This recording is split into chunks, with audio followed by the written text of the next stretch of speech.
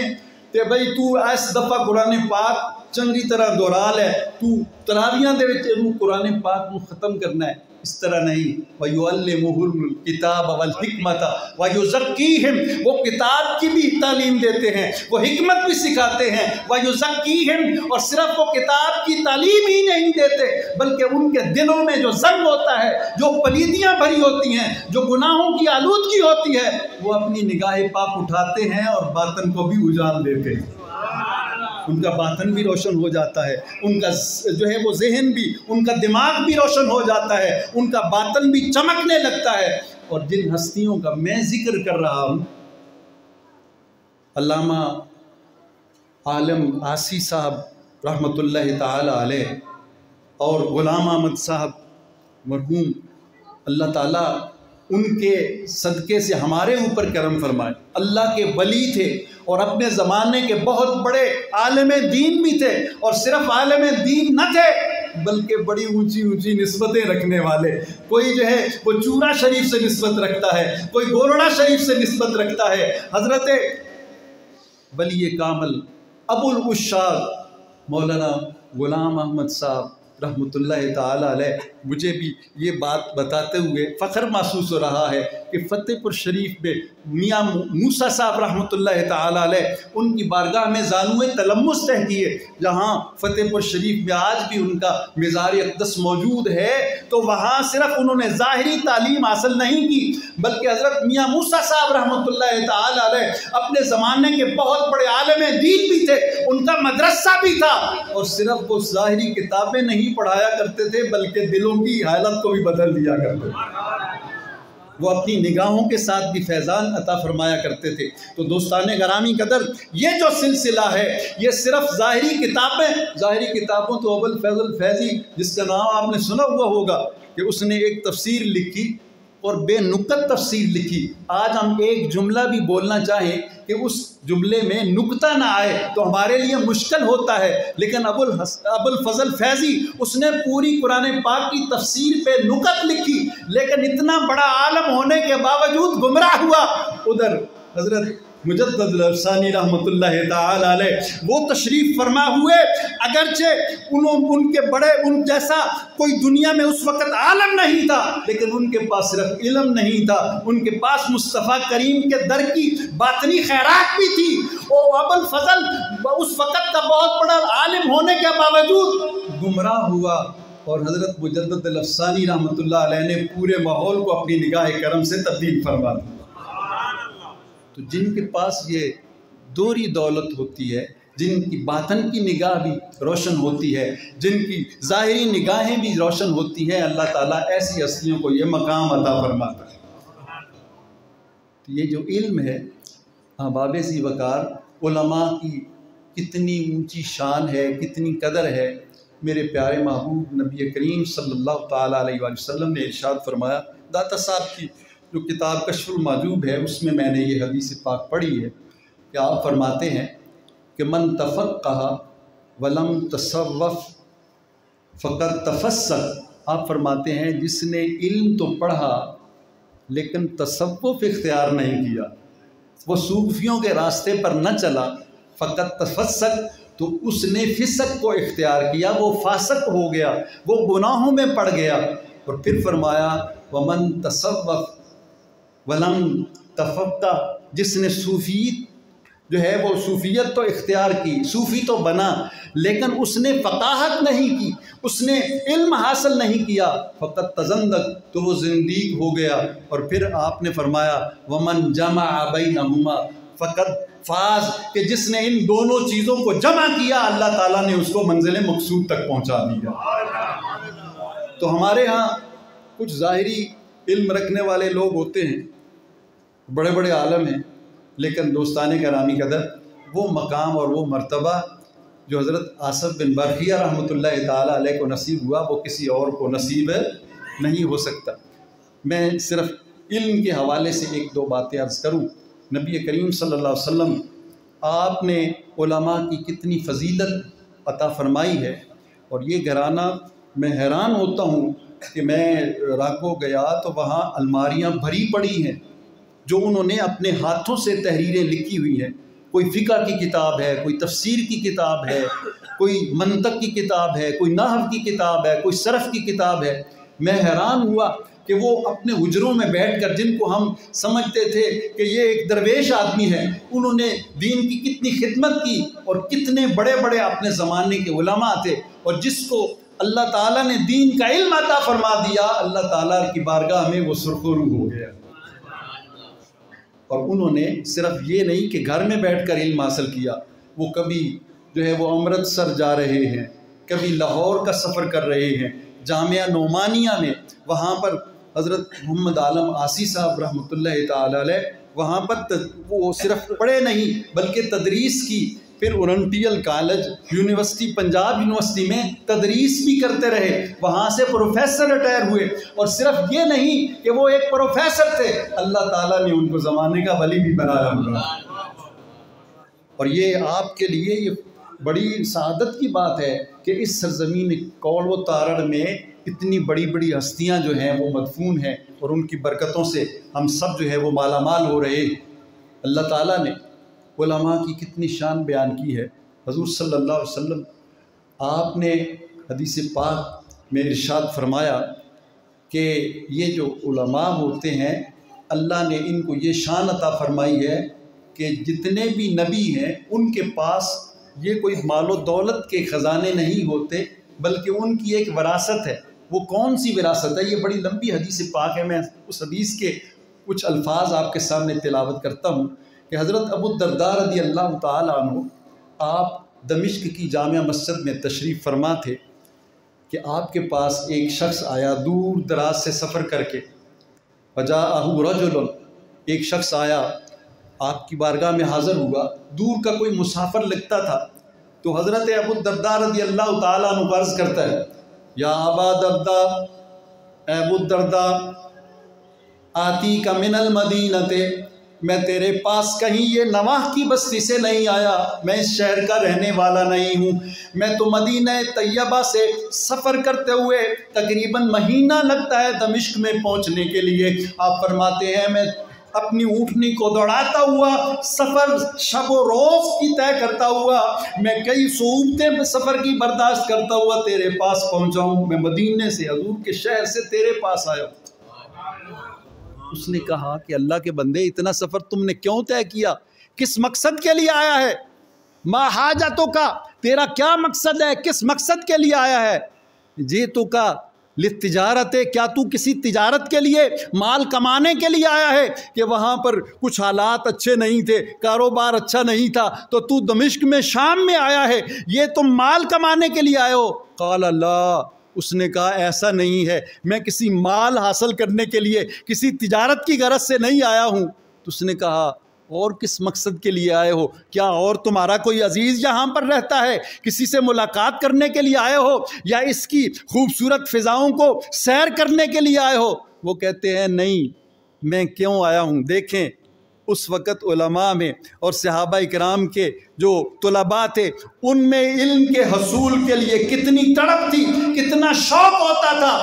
وہ کہتے ہیں کہ بھئی میں کیوں آیا ہوں؟ جئتو کا، میں تیرے پاس آیا ہوں، بلغنی انکا، کہ میرے پاس یہ بات پہنچی ہے کہ انکا تحدث حدیثاً، کہ تم ایک حدیث بیان کرتے ہو جو تم نے سمیتا من النبی صلی اللہ علیہ وآلہ وسلم، تم نے حضور صلی اللہ علیہ وسلم کی زبان اقدس سے ایک حدیث پاک سنی ہوئی ہے، صرف ایک حدیث پاک کے لیے۔ میں یہاں کسی مدرسے میں داخلے کے لیے نہیں آیا کہ میں کوئی جو ہے وہ عالیہ کی عالمیہ کی کوئی سند حاصل کرنے کے لیے آیا ہوں، کوئی یہاں پر فقہ کی کتابیں پڑھنے کے لیے آیا ہوں، میں یہاں کوئی مال کمانے کے لیے آیا ہوں، نہیں، میں تو صرف ایک مصطفیٰ کریم صلی اللہ علیہ وسلم کا میٹھا بول جو حضور کی زبان اقدس سے تم نے حدیث سنی ہے، میں مہینوں کا سفر چل کر آیا ہوں تیرے پاس حضور کی وہ حدیث سننے کے لیے، صرف ایک حدیث پاک سننے کے لیے میں وہاں مدینے کو چھوڑ کر یہاں پر آیا ہوں۔ انہوں نے کہا اچھا تم حدیث کو سننے کے لیے، صرف ایک حدیث پاک کو سننے کے لیے۔ احباب ذی وقار، یہاں پر قابل غور بات ہے، یہ ہم جو سیاستہ کی کتابیں اٹھا کر پھرتے ہیں، جو ہمیں بڑی بڑی ضخیم کتابیں حدیث کی ہمارے پاس موجود ہیں، یہ ایسے اکٹھی نہیں ہوئی، یہ ان ہستیوں کی شب و روز کی محنتیں ہیں، انہوں نے مسافتیں طے کی، انہوں نے مہینوں کے سفر کیے، اور اس کے بعد یہ مجموعہ اکٹھا کیا جو بندہ بنایا آج ہمارے ہاتھوں میں موجود ہے۔ دوستان گرامی، آج مجھے بڑا دکھ ہوتا ہے، کچھ مولوی وہ چھوٹی چھوٹی داڑھیوں والے ٹی وی کے اوپر بیٹھ کر وہ یہ کہتے ہوئے نظر آتے ہیں یہ حدیث ہے جی، یہ ضعیف ہے جی، اس کی کوئی حیثیت نہیں۔ قرآن کو لینا چاہیے، حدیث پاک کی کیا اہمیت ہے؟ حدیثیں تو صحیح بھی ہوتی ہیں، حدیثیں تو ضعیف بھی ہوتی ہیں، لیکن دوستان گرامی قدر میں آپ سے عرض کروں، یہ حدیث پاک کسی عام انسان کی، کسی چودھری کی بات نہیں ہے، کسی مفکر کی بات نہیں ہے، کسی عام انسان کی بات نہیں ہے۔ حدیث کیا ہے؟ وہ قول ہے، وہ ارشاد پاک ہے جو میرے آقا نبی کریم صلی اللہ علیہ وسلم نے اپنی زبان اقدس سے ادا فرمایا، اور کائنات میں کسی کی کوئی بات، کائنات میں کسی کا کوئی قول، کسی کی کوئی بات مصطفیٰ کریم جیسی نہیں ہو سکتی۔ حضرت ابو الدرداء رضی اللہ تعالیٰ عنہ آپ فرماتے ہیں کہ اتنی دور سے آیا ہے تو آؤ میں تمہیں مصطفیٰ کریم صلی اللہ علیہ وآلہ وسلم کی وہ حدیث پاک پڑھ کر سناتا ہوں۔ آپ نے فرمایا کہ آؤ، میں نے اپنے کانوں سے مصطفیٰ کریم صلی اللہ علیہ وسلم کی بارگاہ میں بیٹھے ہوئے مسجد نبوی میں بیٹھ کر، حضور کے درس میں، حضور کے طلباء کی صف میں بیٹھ کر حضور صلی اللہ علیہ وسلم سے اپنے کانوں سے یہ بات سنی تھی۔ حضور ارشاد فرما رہے تھے من سلک طریقا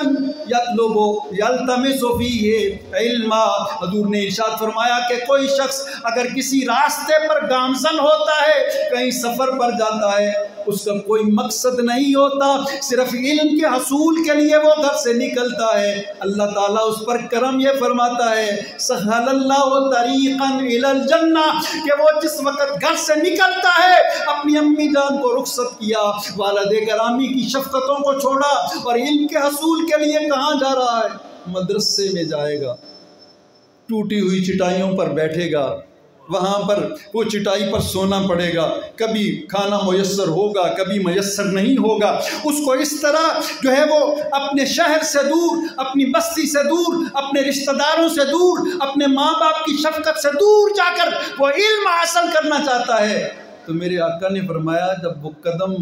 اٹھا کر رکھتا ہے تو یوں نہ سمجھو وہ مدرسے جا رہا ہے، حضور فرماتے ہیں یوں سمجھ لو کہ وہ جنت کے راستے پر چل رہا ہے۔